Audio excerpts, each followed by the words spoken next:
Are you a PC Chad with a beefy rig capable of dabbing on console peasants? Do you want to use the best melee weapon in Monster Hunter Rise to slay monsters in record time? And are you a gigantic weeb that watches anime every week? I've been watching a lot of Demon Slayers. You're more of a weeb than I am now. No, Don't lie, I know you watched the recent Demon Slayer and Attack on Titan episode. Pretty good. Anyways, welcome to the best worst guide to longsword in Rise, where I will teach you none of the basics at all. You can find that junk in the options, hunter's notes, weapon controls, and then longsword. So I'm not going to spend 20 minutes explaining how to hit triangle. I'm solely going to show you the most optimal way to play so you can spend less time watching guides and still carding regardless, and more time spanking monsties and watching anime, because that's what longsword users do. So a couple things. Longsword is long, much longer than what's in your pants. This enables it to land hits easily, and its Spirit Blade combo, the R2 moves, won't bounce off a monster's hard part, but the triangle and circle attacks will. While it's very similar to World style of play, in Rise, if you can believe it, longsword is more powerful than ever due to the steel of the blade being folded 1,000 times, and well, a change in how EI Spirit Slash works, which is the counter move you do by pressing R2 after going into the sheath stance.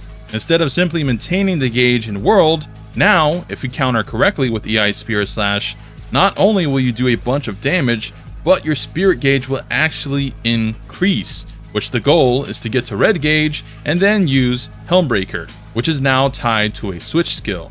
Each gauge level increases your attack, with red being the highest, and the gauge decreases over time, so you have to be vigilant in maintaining it. You basically never want to drop below yellow gauge. And whenever I talk about meter, that means the bar between the gauge on the sword icon. So effectively, longsword has devolved into a counter playstyle, where if you're not landing Helmbreaker, you're usually in the sheath stance in prep of a counter, or when doing normal attacks, getting meter to use the Spirit Blade combo. It's this reason that the quick sheath skill from armor skills is the most vital skill for longsword users, as it speeds up the sheath stance considerably, making landing an EI Spirit Slash a piece of cake if your reaction time is semi-decent. But until you get level 3 quick sheath, Foresight Slash is a bit more reliable at, say, the start of the game before high rank. For switch skills, the best setup is Soaring Kick, the default skill, Drawn Double Slash, and the last is your choice between Round Slash or Reckoning, which unlocks at HR6. Reckoning is stronger, but Round Slash, the final hit of your R2 Spirit Blade combo, has better horizontal range, which I find easier to land on smaller monsters than Reckoning. But for speedruns, Reckoning is definitely the go-to.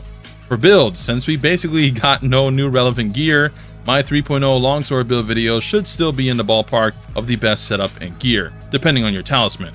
But for an early high rank set I'm using at the moment, this setup is doing well once you upgrade your armor. For sword, you want to aim for Narga's longsword tree. And for low rank, just use the free DLC Guild Cross set to laugh at the damage you take in low rank. And now the last thing is how to play. For controls, I'm using the default PS4 controls. The most important button combo to remember is R2 plus X, which is how you get into stance. The stance lasts for about 5 seconds, so you can delay your follow-up if need be, and you can also simply roll out of stance in case the monster moves far away from you. But stance can only be done after an attack, however, so you have to do any of the attacks and then press R2 plus X. You cannot use it consecutively either, like R2 plus X into triangle into R2 plus X. That'll do a forward roll. The fix here though is R2 plus X into triangle, then circle, and then R2 plus X. Circle is the fastest move you have, so use it before sheath or even like Foresight Slash over triangle. Should make countering things easier. The one exception to the stance rule is doing R2 plus X into a successful EI Spirit Slash. You can then enter sheath again with R2 plus X immediately. To do EI Spirit Slash, you go into stance, then simply hit R2. If you do it at the right time when the monster attacks or roars, you will do a slash attack, and if you hit the monster, your gauge increases.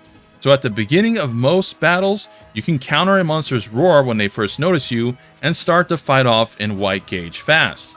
One last thing regarding stance is if you hit triangle after stance, you do a double slash, which will build your meter up slowly for a period of time. This is really good to do once you trigger a mount for a monster before you actually ride them to build a meter while you're riding them, and you can do a free full Spirit Blade combo after you knock them down to build up your gauge. Otherwise, always mix this attack in your combos.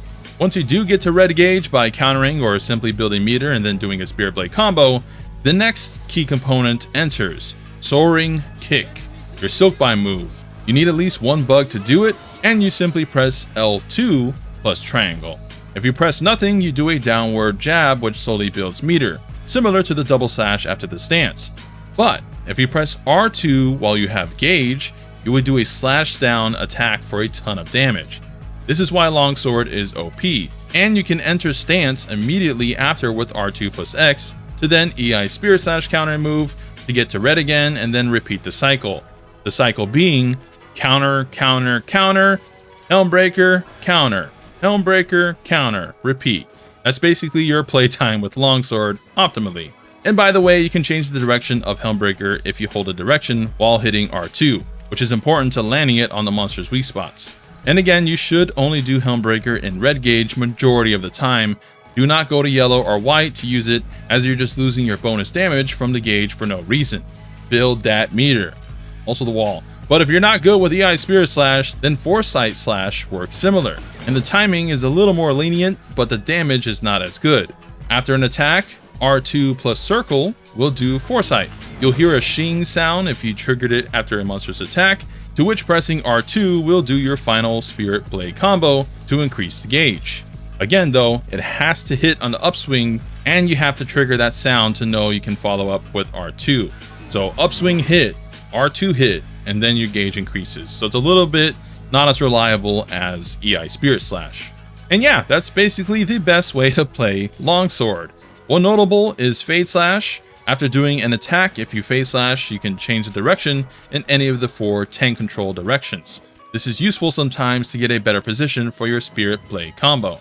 Playing in the back is the optimal best combo to do if, say, the monster is down and you're not countering. Incorporate that into your playstyle to up your game, but as said, the counter cycle is how you see most people play it if they're good.